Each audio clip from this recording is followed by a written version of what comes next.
It's okay with me.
Thank you.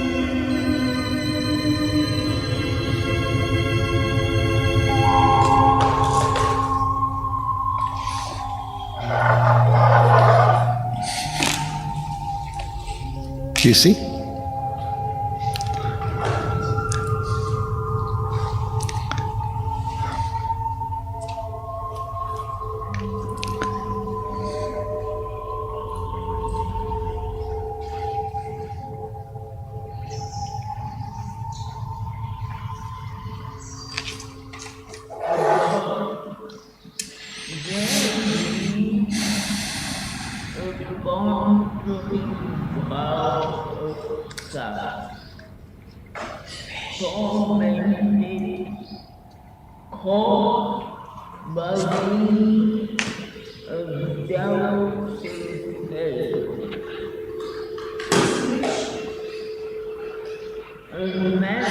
He's saying sound up more.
Good morning.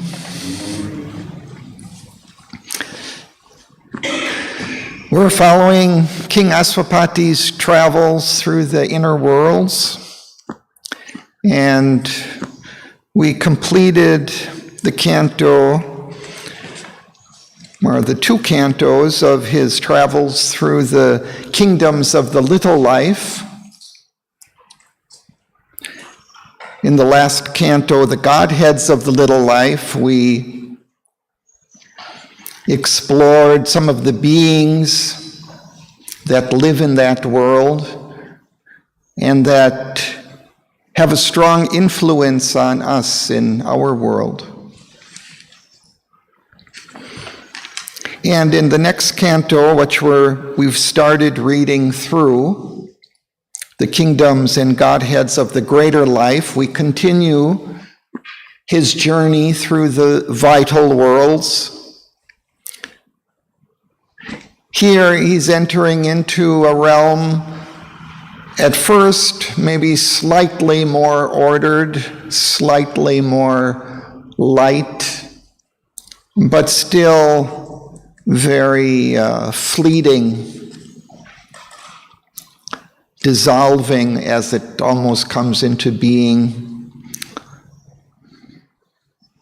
but not quite as dark and devious as in the previous realms of the little life. Just maybe I'll read a few lines from that previous canto, the Godheads of the little life. Just in that last section on page 172,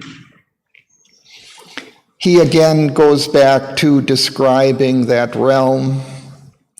He says, adventuring once more in the natal mist, across the dangerous haze, the pregnant stir, he through the astral chaos shore away, mid the gray faces of its demon gods, questioned by whispers of its flickering ghosts, besieged by sorceries of its fluent force.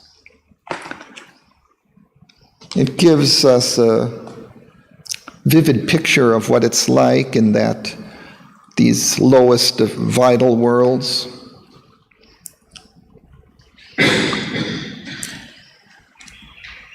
So now we move on into the kingdoms and Godheads of the greater life.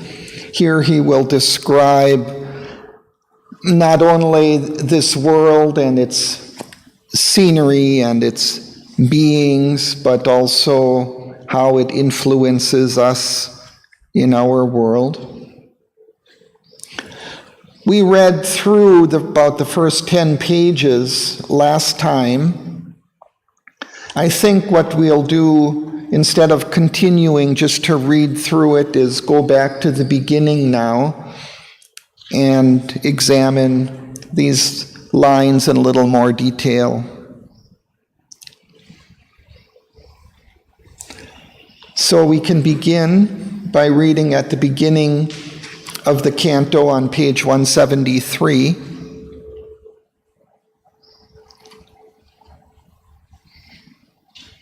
And Suresh, would you like to start? As one who between dim glistening walls towards the fair gleam of a tunnel's mouth, hoping for light, walls now with fear face on fields approach a breath of wider air.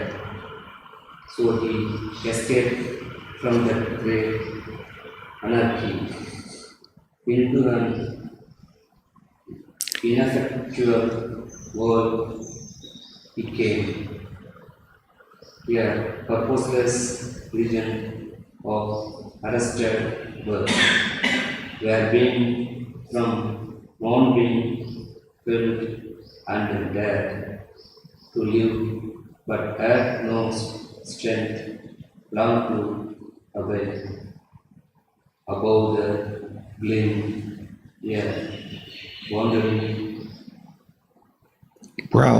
of sky, tormented, crossed by wings of doubtful haze, adventuring with a voice of roaming winds, and carrying for a direction in the void, like blind souls looking for the selves they lost, and wandering through unfamiliar worlds, winds of faith questioning meet the query of space. Thank you. Let's pause there.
So Aswapati is leaving that realm that I read at the beginning, that misty place through the astral chaos, kind of searching for a way forward with these faces of demon gods around and their whispers to him.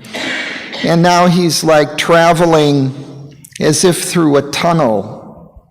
And this world of the little life is in the background, and he's moving into a tunnel. And just at the other end of the tunnel, he sees a little bit of light coming through. So as if between dim receding walls, towards the far gleam of a tunnel's mouth, hoping for light, walks now with freer pace and feels approach, a breath of wider air. So he escaped from that gray anarchy. So he's moving ahead a little bit, feels some wider breath of air, a little more light. But still, then he comes into this ineffectual world. So it's still not much better. A purposeless region of arrested birth. Means it's like born, but the birth is arrested, is stopped. It's as if things come into being and perish very quickly, almost before they come fully into birth. Where being from non-being fled and dared to live, but had no strength long to abide. So it's as if things are just coming into existence, but don't hardly have the strength to remain, to survive. Is there a picture of this reality, this new reality? Yes. So that what we can experience also in life here, and then we like to be conscious and the surroundings totally unconscious. Yeah, it's a kind of a realm. You could say also it's a kind of a transitional realm from that earlier little life with these ghosts and demons around, and it's a transition to a greater life, but it's still not very clear yet. Still, this greater life has hardly come into being yet. He's kind of traveling through this tunnel, it seems, as if towards that greater life. So it's still very dark and very chaotic here, very transitory. It's as if a realm between being and non-being, between matter, non-living matter, and life. It's still in that borderline region.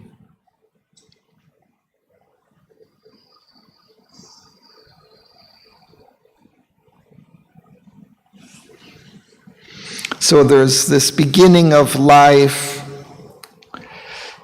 beings there, but crying for a direction in the void, like blind souls looking for the selves they lost and wandering through unfamiliar worlds. Wings of vague questioning met the query of space.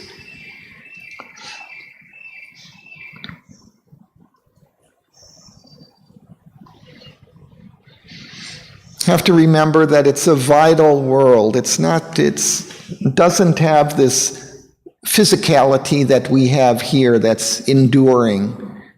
Everything, it's more dreamlike, coming into existence, changing, disappearing. And these lines above, they give the wandering roars tormented, caused by the skin. So there's above this non-being and being and non-being, there's a sky. Yeah, so apparently he's come to the other end of the tunnel. It's a realm there, a place. There's a sky, but it's kind of overcast and heavy, tormented, as if kind of stormy. It's still stormy in the beginning of the Earth's evolution, also very, not calm. Yeah, he's giving us a picture of that world, of that vital world.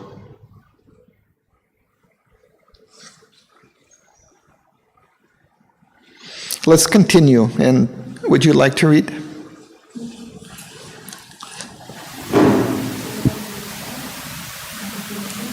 After denial.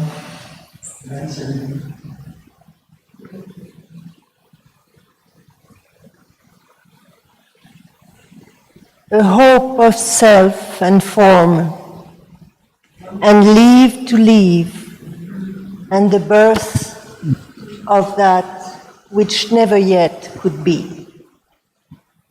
And joy of the mind's hazard, the heart's choice, grace of the unknown and hence of sudden surprise, and a touch of sure delight in unsure things. To a strange and certain track, his journey came where consciousness made with unconscious self, and birth was an attempt or episode. A charm drew near that could not keep its spell, an eager power that could not find its way, a chance that those a strange arithmetic, but could not bind with it the forms it made, a multitude that would not guard its sum, which less than zero grew, and more than one. Thank you.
This description is quite similar to the previous one, but there's maybe the addition of a ray of hope coming into this.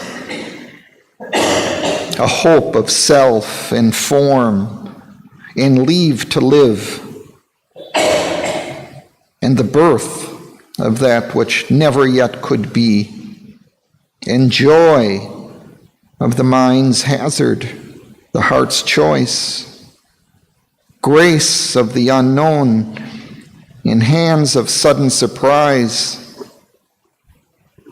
and a touch of sure delight in unsure things. So there's a ray of hope coming into this, a sense of possibility of being, maybe of persisting in being, but still it's very transitory, very fleeting, where consciousness played with unconscious self. It's as if consciousness is just almost awakening into awareness and sometimes sinking back again. What is your leave to leave? It's given leave, it's given an opening to live.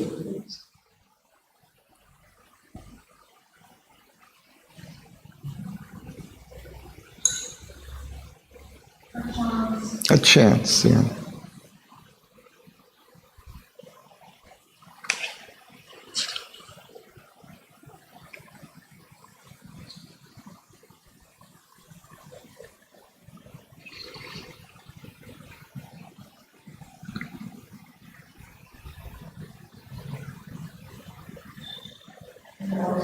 And the touch of sure delight that means very early, also already the delight brought in the experience, and really not much developed with this. Often one thinks one has to be far developed how to experience delight, but here it's written, even in that there was touches of delight. Yeah, there are touches of delight, but they don't last. Yeah. Yes, but it's already there. It's there, yeah. The delight is in everything, so it comes. The reason of existence is in very life.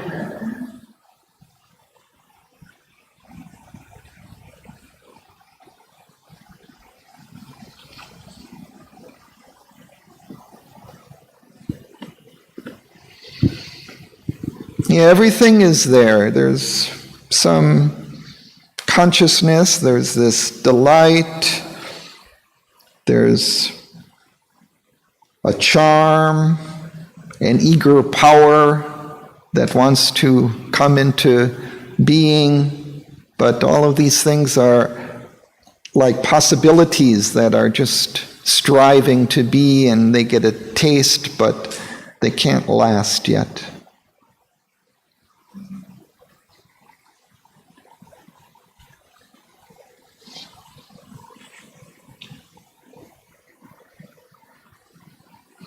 Even the forms, it seems, can't remain in existence long. A multitude that could not guard its sum. It's as if there's a multitude of beings, but sometimes it can't persist as this sum of beings. Sometimes they disappear, become less than zero. It's kind of mysterious expression, but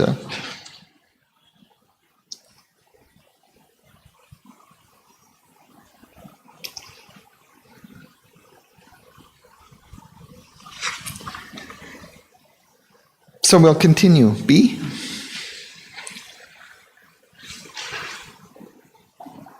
Arriving at a large and shadowy sense that cared not to define its fleeting drift. Life labored in a strange and mythic air, denuded of her sweet, magnificent suns.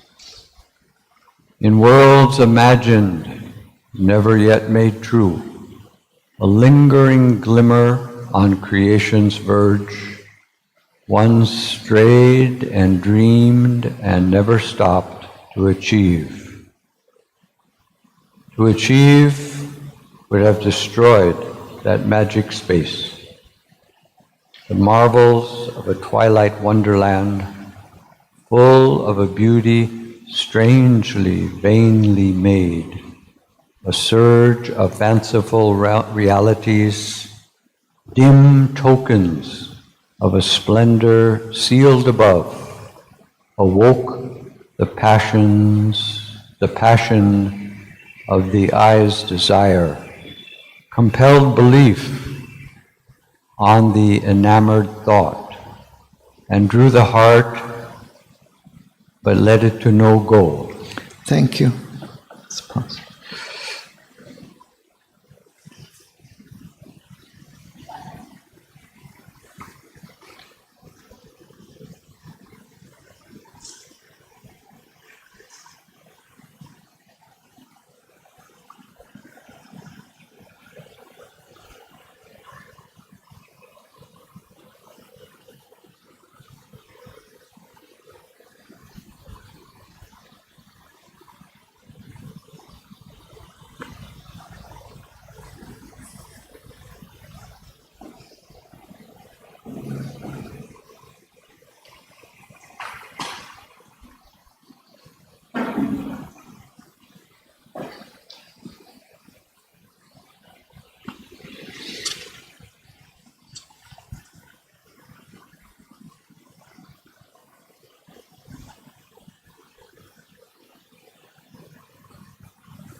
Similarly, he's describing this world as having a large and shadowy sense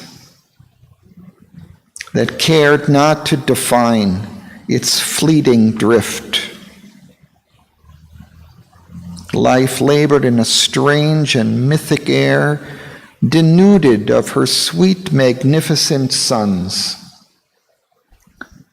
Denuded is stripped bare. And these magnificent suns, these are more, I think, the suns of the higher realm from which life fell. Earlier we had read of these higher realms with purple suns. And it was from this higher realm that these realms of life were formed. Fell from these higher realms. So, but they have this sense, maybe this fleeting memory of these realms from which they came.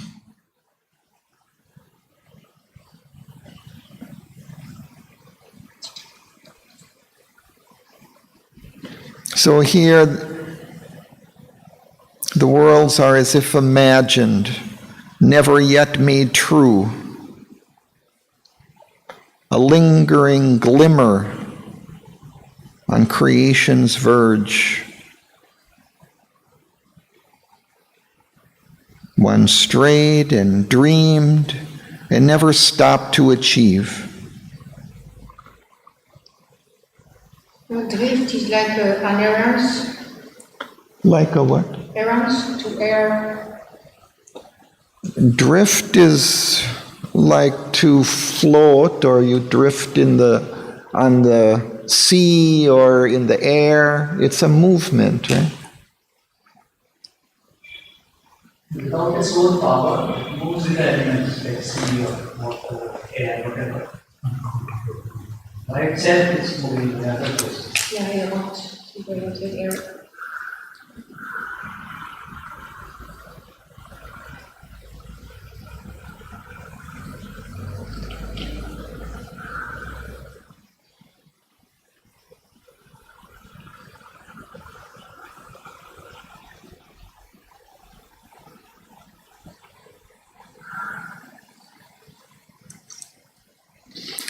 So a couple of times he describes this as, or referring back to these higher realms, This dim tokens of a splendor sealed above. These are as if tokens of something higher, symbols of that, but not really firmly come into existence yet. You speak on the sentence to achieve would have destroyed the natural space. Yeah, it's as if I think that sense of fleeting, hazy movement is something of the charm and beauty of that place.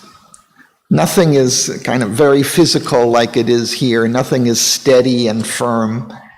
Everything is kind of drifting and moving and disappearing and coming into being.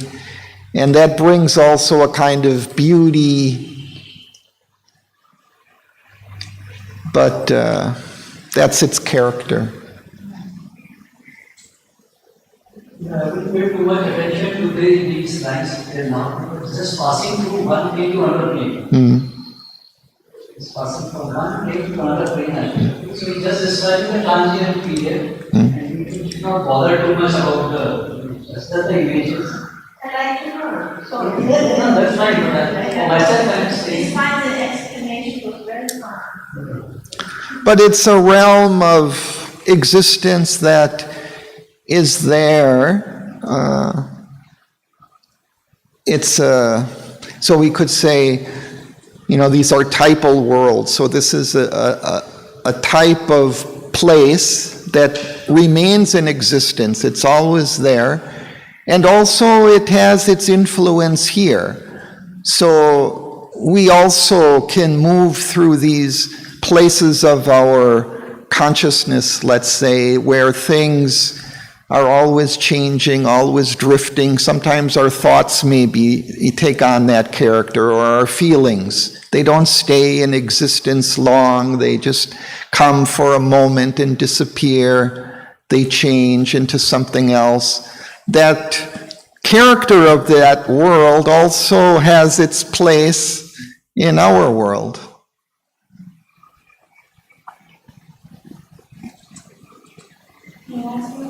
It's not the transient beautiful, it's no longer that world.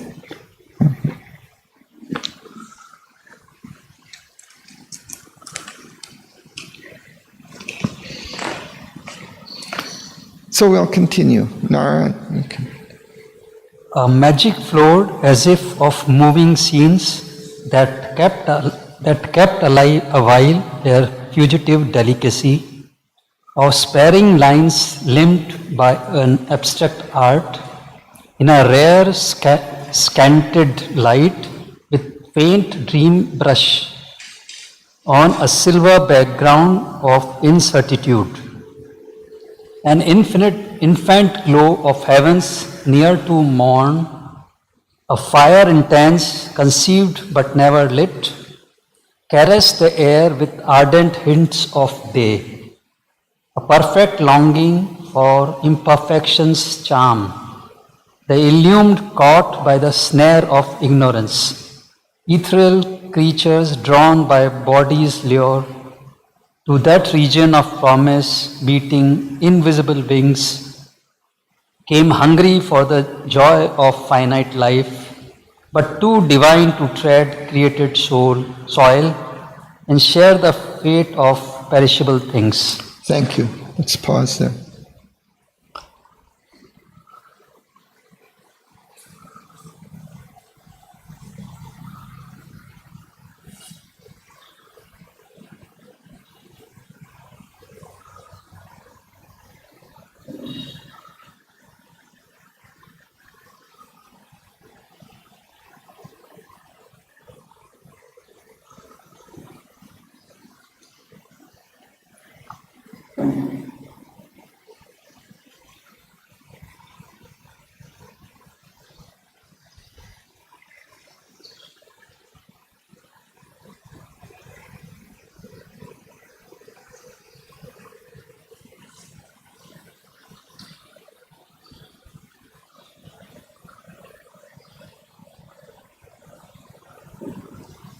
So these first lines give us this sense of this beauty of these kind of fugitive, fleeting shapes and images of that world, these moving scenes.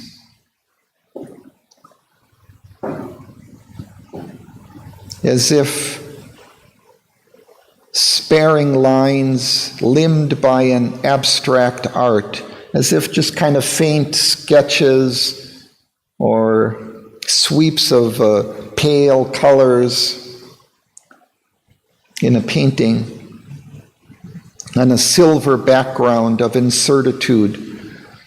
So there's something charming about all of that also. And then it also brings into view here this image of the dawn. And when we look at the early morning dawn, also there are these fleeting colors that are there for just a moment and then change and that also has its particular beauty about it, that it's not fixed, that it's very floating and changing.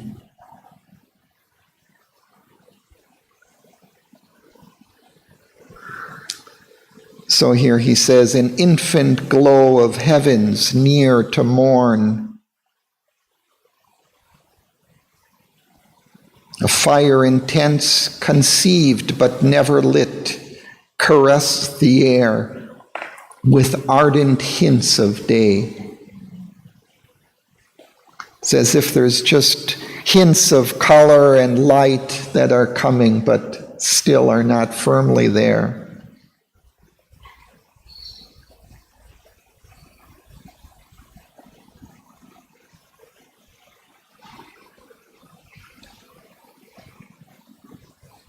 And then he talks of these beings that are drawn to this realm from above. The perfect, longing for imperfection's charm, the illumined, caught by the snare of ignorance, ethereal creatures drawn by body's lure to that region of promise, beating invisible wings, came hungry for the joy of finite life, but too divine to tread created soil and share the fate of perishable things. So it's as if these beings from heaven or from some higher realms are drawn to that world. And those beings themselves are too ethereal, perhaps, to come into our physical world, where it's so dense and heavy and things are so permanent and gross in a way. But there they can come into this changeable, fleeting world. And just they can assume a form, at least for a short time.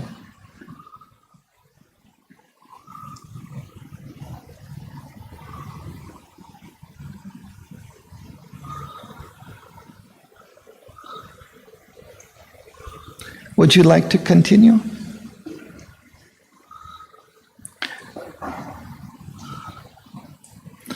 We're at the children of the unembodied gleam. Would you like to read?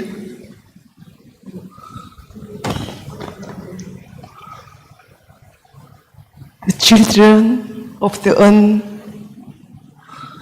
unembodied gleam, arisen from a formless thought in the soul, and chased by an unperishable desire, traversed the field of the pursuing gaze, a will that unpersisting failed, worked there. Life was a search, but the finding never came. There nothing satisfied, but all allured things seemed to be that never wholly are. Images were seen that looked like living acts, and symbols hid the sense they claimed to show. Pale dreams grew real to the dreamer's eyes. The souls came there that vainly strive for birth. The spirits entrapped might wander through all time, yet never find the truth by which they live. All ran like hopes that hung a lurking chance. Nothing was solid, nothing felt complete. All was unsafe, miraculous, and half-true. It seemed a realm of lips that had no base. Thank you.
Here I would like to read Shraddhavan's commentary on this passage. She says, some of the beings whom Asopati encounters in that realm are children of the unembodied gleam. We came across the word gleam several times earlier on in this canto. It means a faint light. The beings who are attracted by that world do not have physical bodies like our own. They are unembodied. Their subtle forms may move freely and may prove to be misleading. They have arisen or have been born from a formless thought in the soul, some unshaped conception or idea, some notion, and they are being pursued or chased or driven by an imperishable desire, a desire that cannot die. These are the beings or creatures or forms that cross the field of Asopati's gaze. He is looking around and watching these moving scenes entering his field of vision and passing on. They cross his field of vision and then they disappear. To traverse means to cross. Asopati observes that there is a will at work in this realm of life that allows or enables these things to come into existence, but it is unpersisting.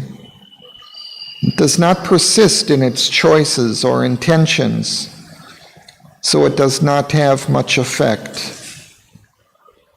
Life there is a constant search, driven by desire, but finding never comes. Perhaps that is why there is an imperishable desire. Perhaps desire there is always finding some new object and never gets satisfied.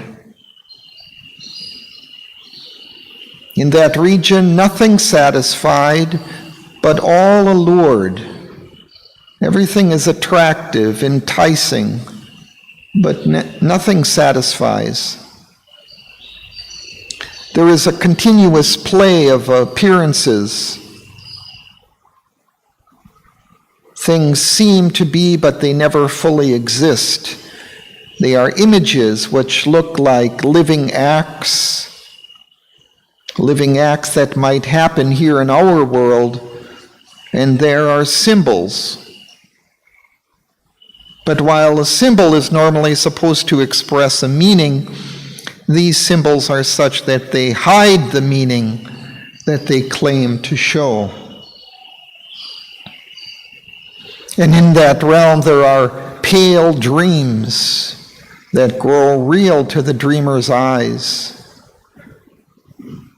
There is a consciousness which is dreaming, but it mistakes for realities its own illusory pale dreams. And then the last 3 lines. The souls came there that vainly strive for birth, and spirits entrapped might wander through all time, yet never find the truth by which they live. She says these 3 lines tell us exactly where we are. This is the realm that Sri Aurobindo calls the intermediate zone. And he tells that it is a very dangerous place to find yourself in. The souls came there that are trying to be born, but they are not managing it. They are stuck. They vainly strive for birth. And once there, spirits entrapped might wander through all time. They may never find the way out. They may never find the truth, which is actually keeping them in existence. So occultists speak about this realm as one that can be very dangerous because you can get trapped there and end up wandering through all time, forever and ever.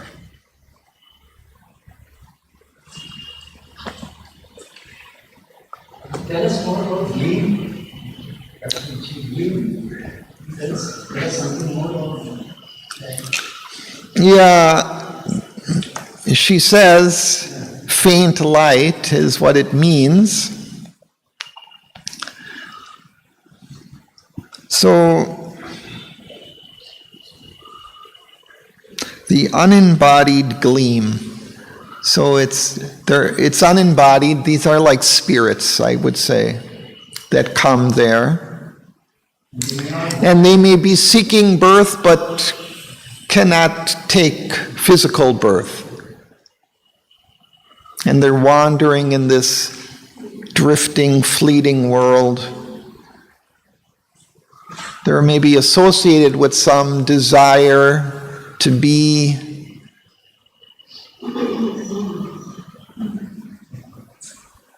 That's why they are seeking birth. Because there's some desire to do something in the birth, but they can't do it because it's this type of this birth.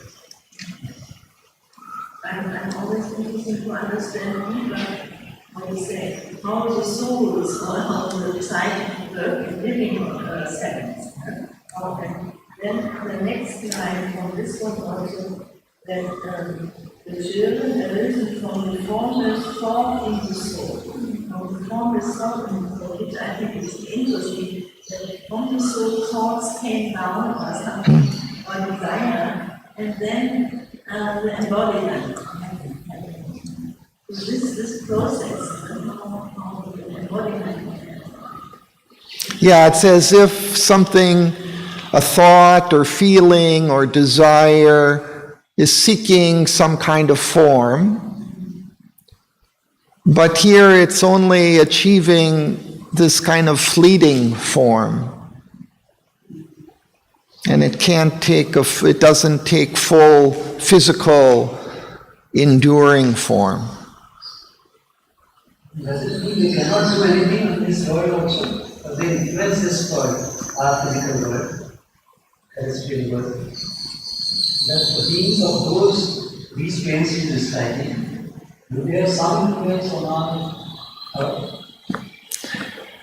Yes, I think he will describe the influence of this world, but I imagine that, there are many different layers of this world also that he's describing. So he's describing here one particular layer where everything, it's very fleeting. Probably here it doesn't, these beings, because they don't stay in existence for very long, don't probably have a very strong influence here.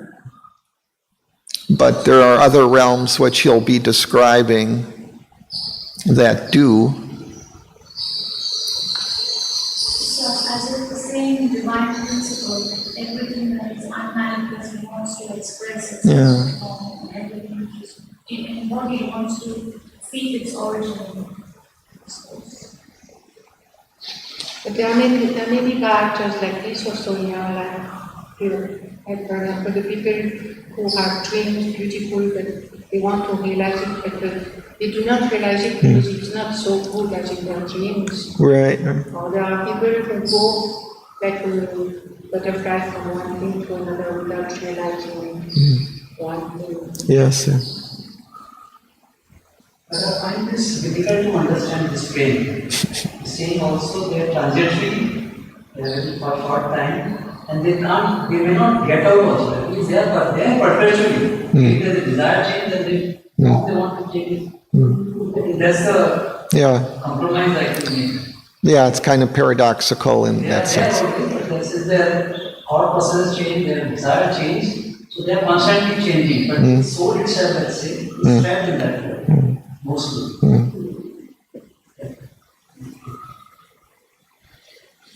Yeah, I don't know that I can offer any clear explanation for it. But he suggests, I think, Sri Aurobindo suggests in terms of this intermediate zone that we have to also be careful of going into that. I think actually there was a little bit more that Shraddhavan talks about in relation to this, and she describes that people may like these kind of more ethereal kinds of experiences and then take drugs or something, hallucinogens, and may enter into this world and then get trapped there and get trapped in these experiences and not be able to come out. And then we might say, oh, they've become insane or something because they get trapped in that experience somehow. And she was also saying something similar in Auroville happened. She hinted that also. She was saying something about Auroville also in that same context. So I think she just said that people mistake these kind of vital experiences for true spiritual ones. Yeah. They think they are spiritual. Yeah. But she was also saying something about Auroville, I think. You can think for yourself. Maybe you read in the Slowly. But she Okay, let's continue. Would you like to read? Then dawned a greater seeking, broadened sky, a journey under wings of brooding force. First came the kingdom of the morning star. The twilight beauty trembled under its spear, and the throb of promise of a wider life. Then slowly rose a great and doubting sun, and in the light she made of self a world, and in its light she made of self a world. A spirit was there that sought from its own deep self, yet was content with fragments pushed in front and parts of living that belied the whole, but pieced together might one day be true. Yet something seemed to be achieved at last. A growing volume of the will to be, a text of living and a graph of force, a script of acts, a song of conscious forms, burdened with meanings fugitive from thought's grasp, and crowded with undertones of life's rhythmic cry, could write itself on the hearts of living things. Thank you. Let's pause.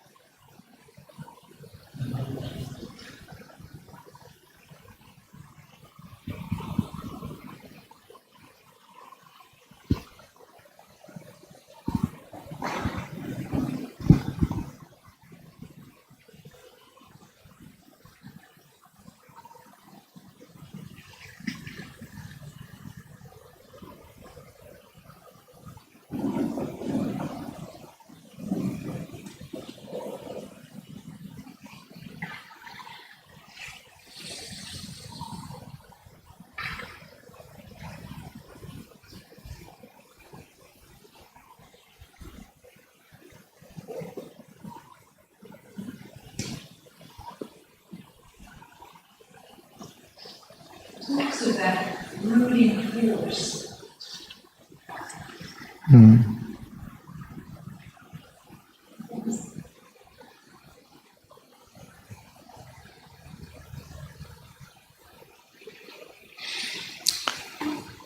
So he's coming into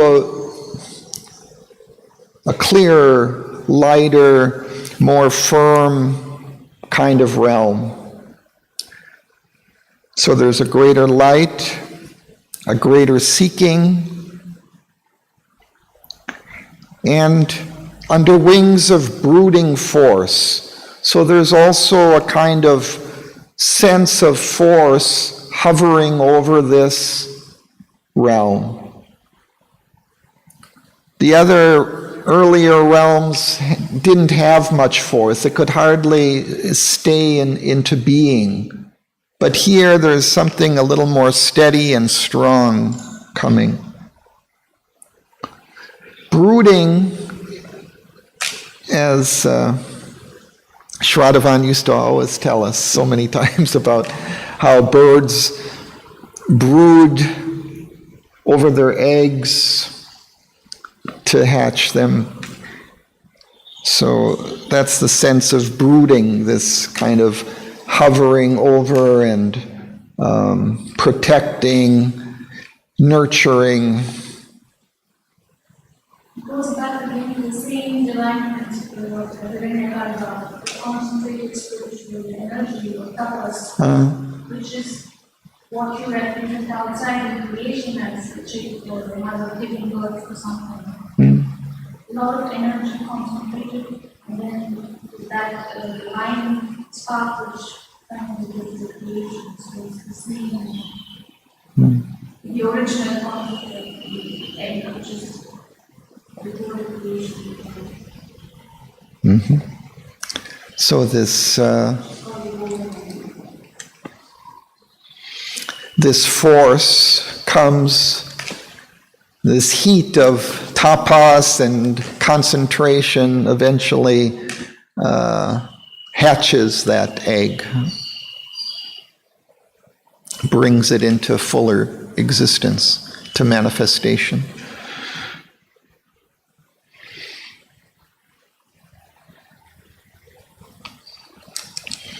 So again, he's kind of describing this. He brings in these images of the dawn, of the morning star, this Venus hovering near the horizon early in the morning, and then the sun slowly rising and the day coming into being. Then slowly rose a great and doubting sun, and in its light she made of self a world.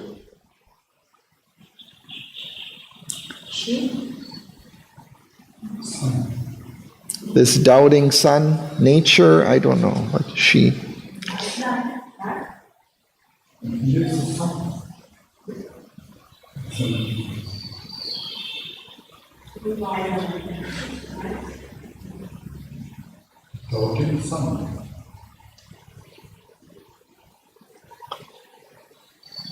There's no result for this, like it's a cloudy type.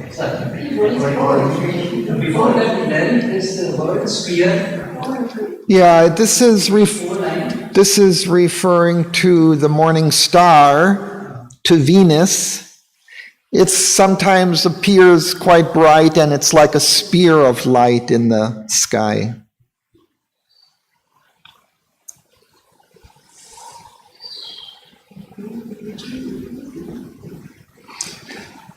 So something is coming into being, a consciousness, a spirit was there that sought for its own deep self, and yet was content with fragments pushed in front.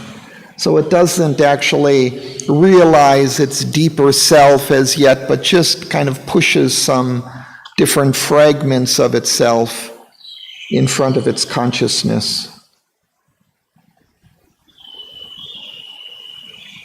But these fragments, pieced together, might one day be true, might cohere into an integrated being.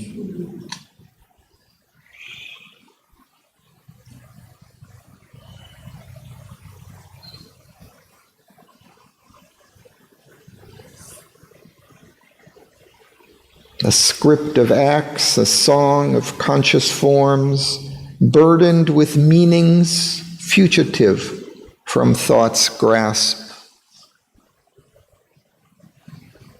So even the meanings of the acts of the being are not clear. They seem to have some symbolic significance, but what that is, it's not understood. Crowded with undertones of life's rhythmic cry, could write itself on the hearts of living things.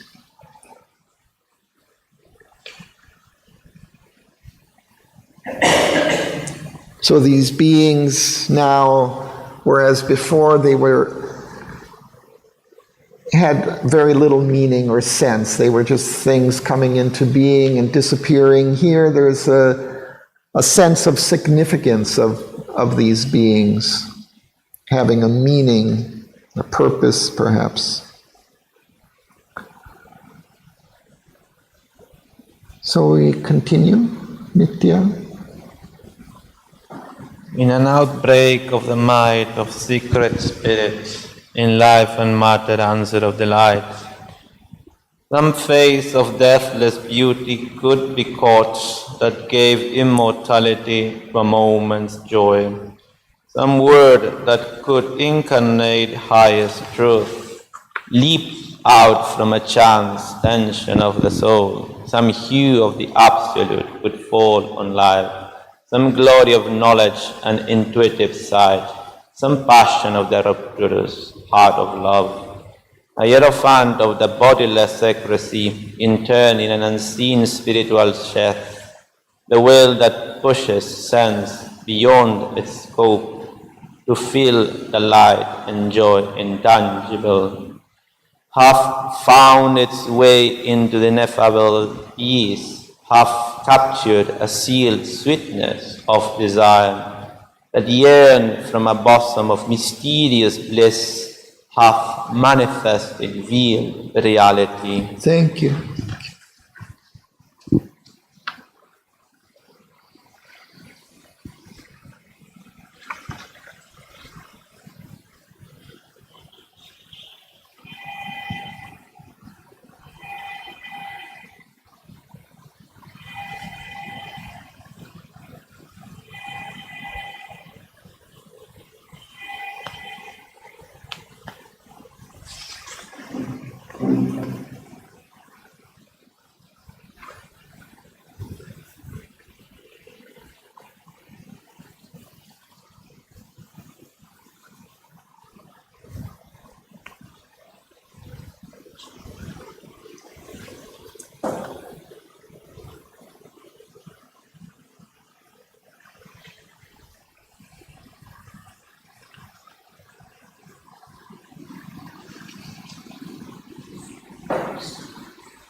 So we were saying that these beings of this realm were having a greater significance, had some meaning or purpose, and in the lines that we just read, he brings that out more fully, that they become expressive of a deeper truth within them.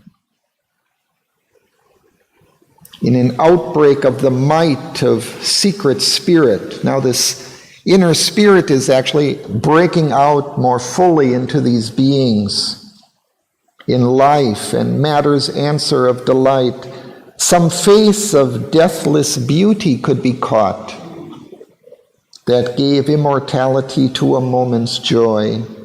Some word that could incarnate highest truth leaped out from a chance tension of the soul, so they could even express, as if in poetry, some deeper spirit and significance.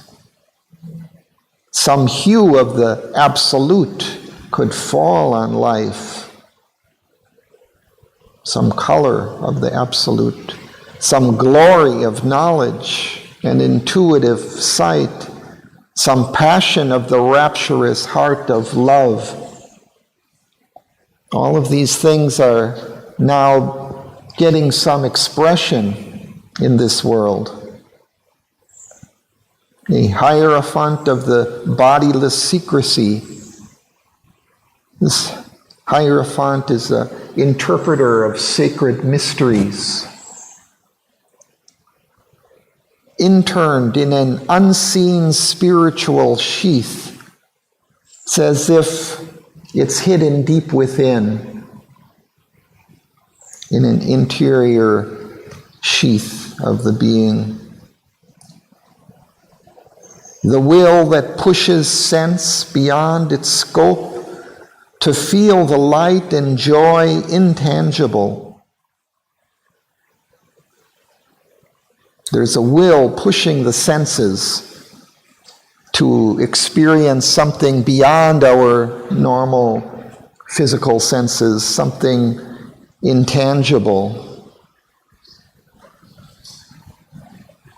Half found its way into the ineffable's peace, half captured a sealed sweetness of desire.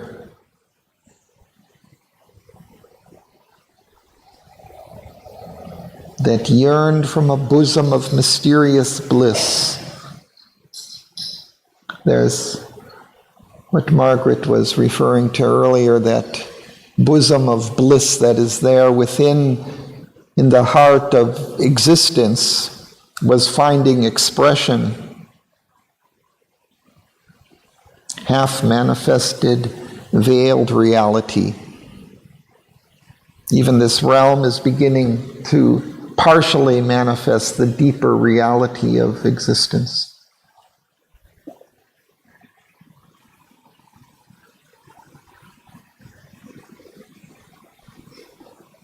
We'll continue. Nitya. A soul not wrapped into its cloak of mind could glimpse the true sense of a world of forms, illumined by a vision in the thought, upbuoyed by the heart's understanding flame. It could hold in the conscious ether of the spirit the divinity of a symbol universe. This realm inspires us with our vaster hopes. Its forces have made landings on our globe. Its signs have traced their pattern in our lives. It lends a sovereign movement to our fate. Its errant waves motive our life's high surge.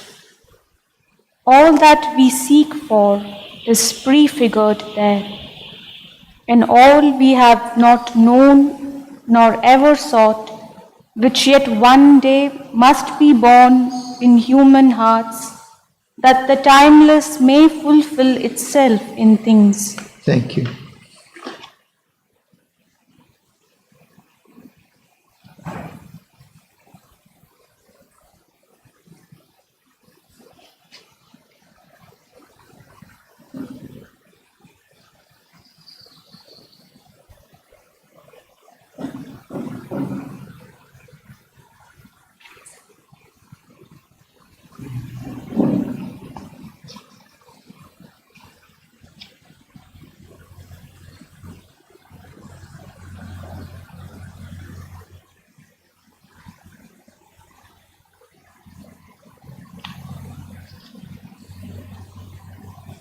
Here in these first lines, he's describing that even the soul can find some pure expression in that realm, not wrapped in its cloak of mind, so not covered over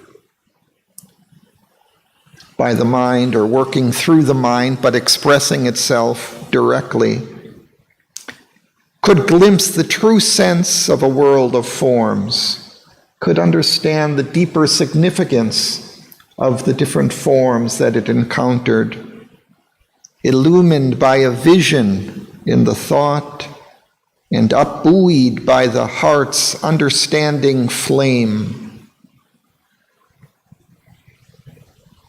It could hold in the conscious ether of the spirit the divinity of a symbol universe. So again, it's comprehending, it's intuiting the deeper significance of the forms, the symbol universe. All the forms are expressive of something deeper, spiritual within. The soul is able to contact that more directly.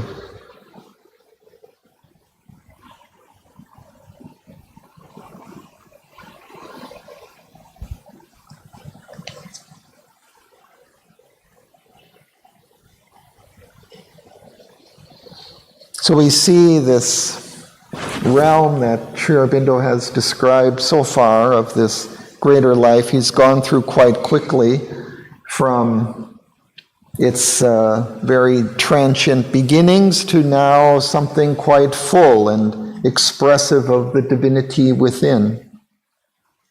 So these are different layers of that realm that he's gone through. And now he's saying this realm, this last realm in which he has been describing, inspires us with our vaster hopes. So this higher realm of the vital world has its influence here, and it's inspiring us with our higher aspirations and thoughts and movements. Its forces have made landings on our globe. Its signs have traced their pattern in our lives. It lends a sovereign movement to our fate. Its errant waves motive our life's high surge. So its wandering waves in that world are giving us our motives towards higher things, our urge towards higher things. And all that we seek for is prefigured there, and all we have not known nor ever sought, which yet one day must be born in human hearts, that the timeless may fulfill itself in things. So all that we strive for, all that we will strive for later on, are already there in that realm, expressed.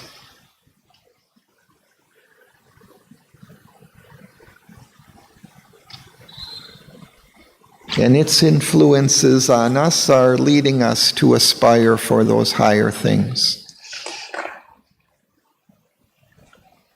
So he has reached this kingdom of Godheads and life? Yes, he's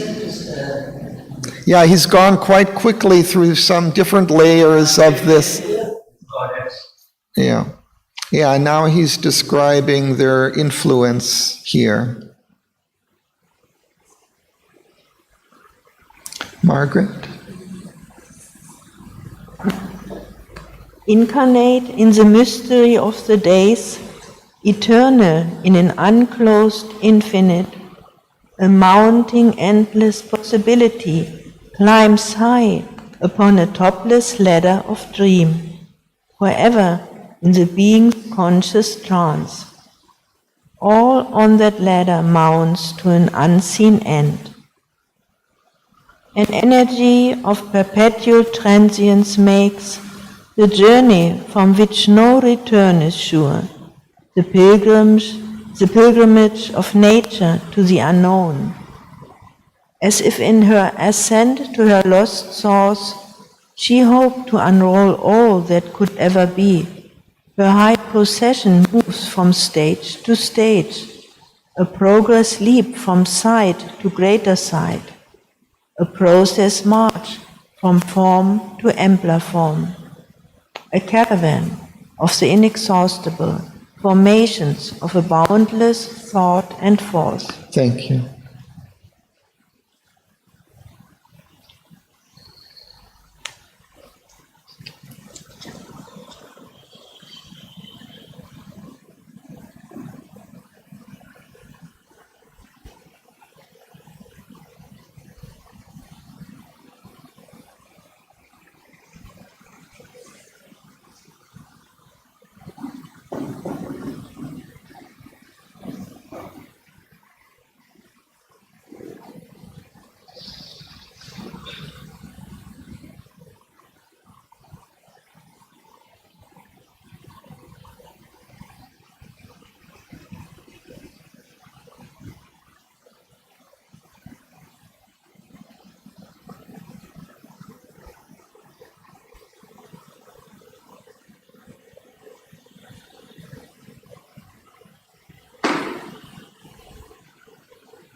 It seems as if these layers of this greater life worlds mount higher and higher towards the unseen, towards the spirit or unmanifest. A mounting endless possibility climbs high upon a topless ladder of dream, forever in the being's conscious trance. Contradictory, conscious and trance. Well, trance isn't unconscious. Trance is kind of an inner, absorbed consciousness.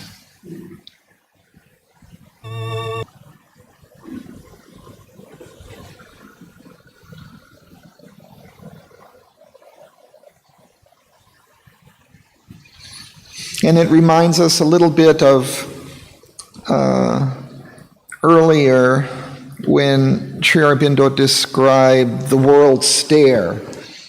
And there he also describes as if all these worlds are mounting in a whole series like a ladder towards the unseen, starting from the kingdoms of subtle matter through the life worlds, through the mind worlds, through the heavens of the spirit or the higher mind spiritual worlds, towards this pure spirit. So here also he's kind of describing this ladder, but it's referring more especially, I think, to these life worlds, which also climb up to their summits in the spirit. There are also heavens of the life worlds that are divine in nature. And especially the life worlds are concerned with expression and kind of an infinite type of expression. We see life is so full and so full of variety in our world, and that's just the nature of life. It wants to express itself in all different ways.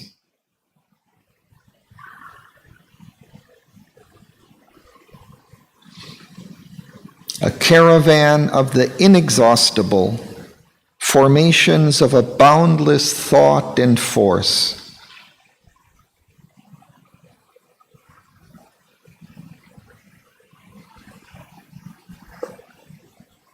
She hoped to unroll all that could ever be, as if all possibility she would like to express.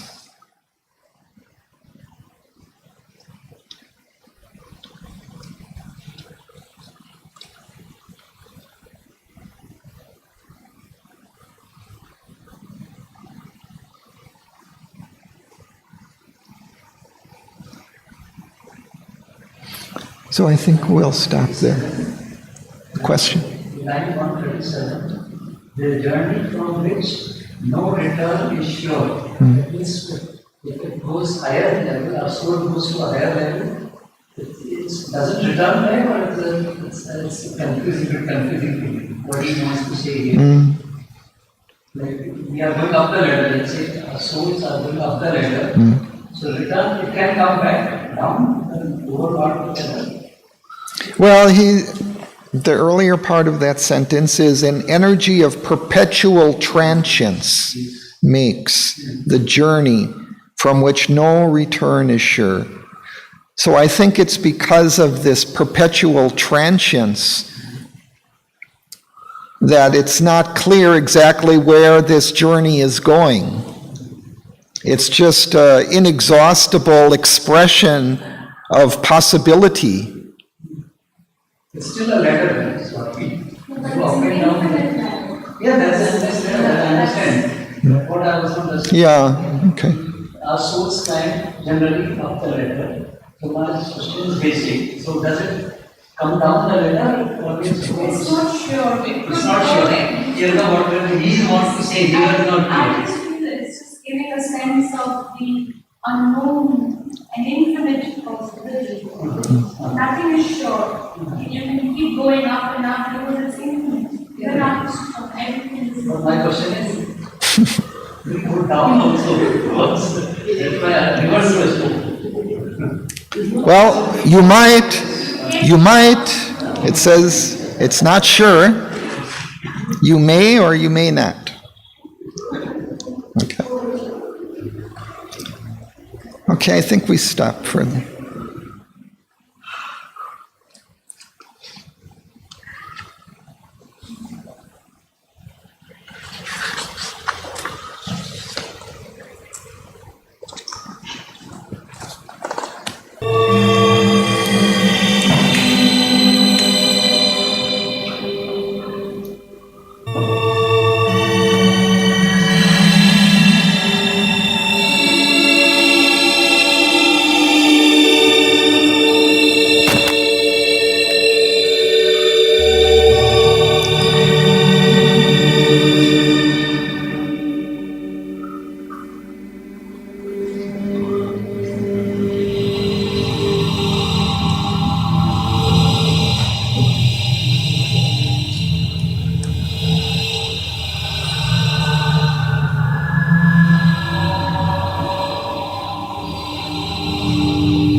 A little dream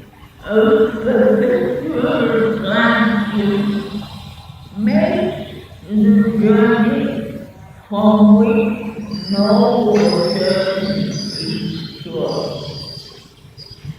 The pilgrimage of nature to the unknown, a world made stuck by truth, seeing age. It sees the imagination and the mind of basic virtuous paradise in a truth.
Thanks to Sri Aurobindo.